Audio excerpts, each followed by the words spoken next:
When a superstar is in a six-man match, one of the most important things to remember is knowing when to tag out and get the fresh member of your team in the ring. We've talked about continuity many times on this program, but it's more than that. You don't want to try to do too much when you have other members of your team out there.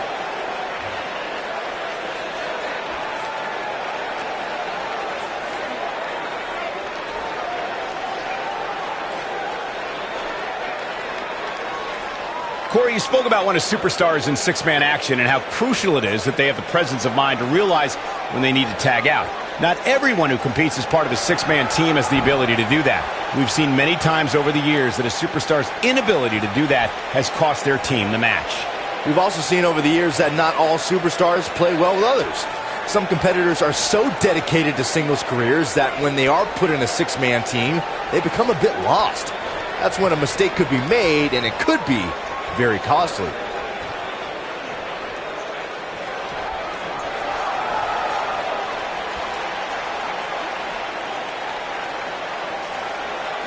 Something that is always important in a six-man match is having the ability to perform double-team moves.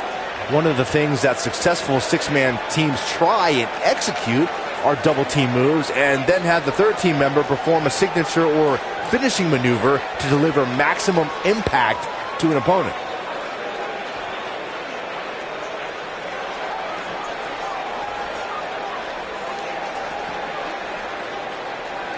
Teamwork is always paramount in a six-man tag match. Superstars want to be able to have a level of teamwork where two members of the trio perform a double-team move, and the third member follows that up with a move so their opponent is really down for the count.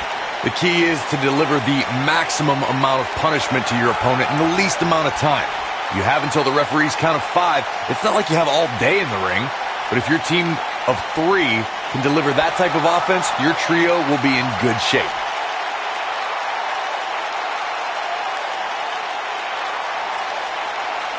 There are instances when a six-man tag match will feature a team where superstars have not always seen eye to eye, or are in the midst of a disagreement. When that's the case, someone on the team must step up and be the voice of reason so the trio can function as a cohesive unit.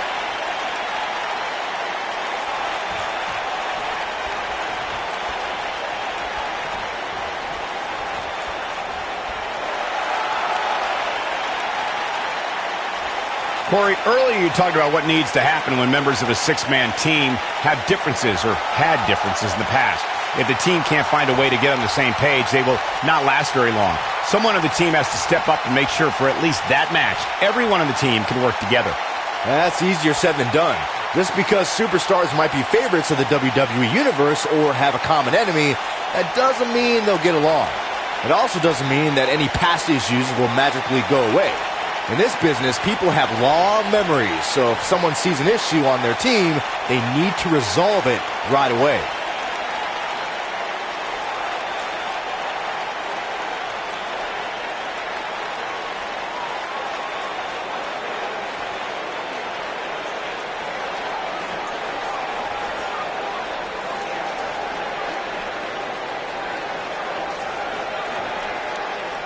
In 2016, the New Day found themselves in the middle of a sick and twisted rivalry with the Wyatt family. Things escalated to the point where Bray Wyatt invited the New Day to do battle at the Wyatt family compound. New Day accepted, but what followed was something no one expected or will ever be able to forget.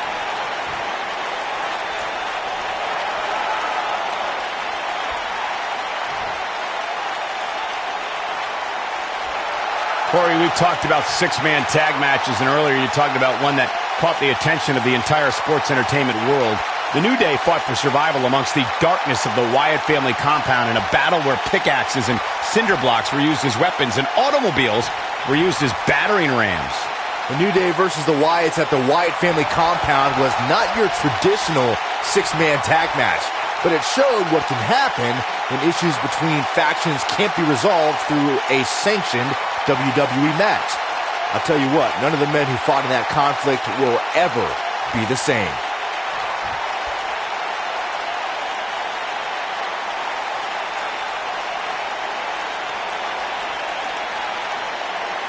There are times during a six-man tag match where the hostility between two teams overflows. The result is complete chaos, and all 6 superstars duke it out inside and many times outside the ring. It's complete and total chaos. But if you're one of the legal competitors in the ring during that time, you must return to the ring before the referee's 10 count or risk being counted out and lose the match for your team. Byron, you talked about the moment in 6-man tag matches when all semblance of order breaks down. Many times the two teams are so determined to tear each other apart that they don't pay attention to who the legal person in the ring is or where the referee is in their 10 count. That's a huge mistake. In the throes of battle, superstars lose their composure, and what was a 6-man tag match breaks down into a Pier 6 brawl. And if you don't keep an eye on the referee's count, you could get counted out and be the reason your team loses the match. I could see Byron making that mistake and ruin it for everybody.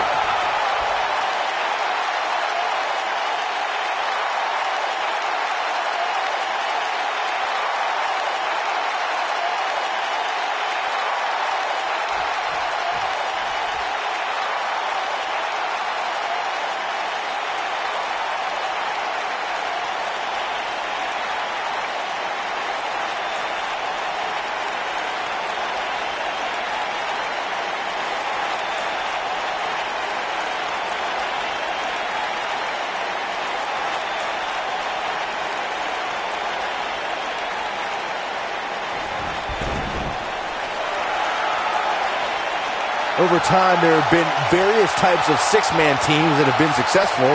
There are family trios like the Guerreros, the Grahams, the Andersons, and the Von Erichs. There have been members of factions who have also produced tremendous 6-man teams like the Fabulous Freebirds, the Four Horsemen, the NWO, and D-Generation X.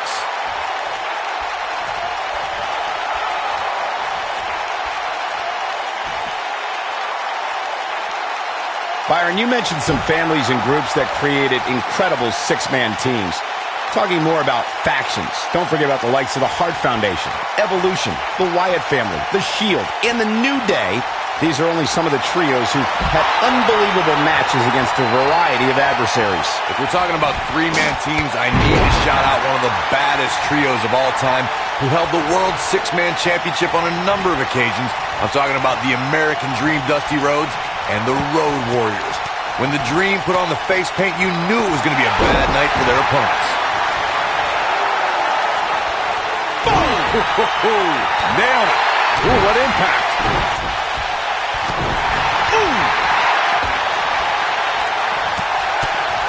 Oh, nasty impact. Drop kick to the back.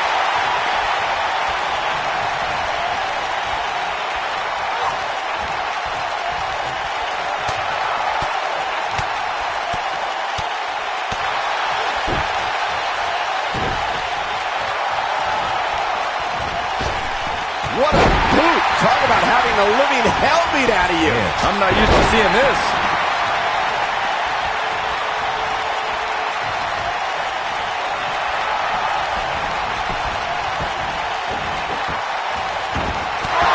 Toss to the outside. Here we go. Beautiful technique. That should do it.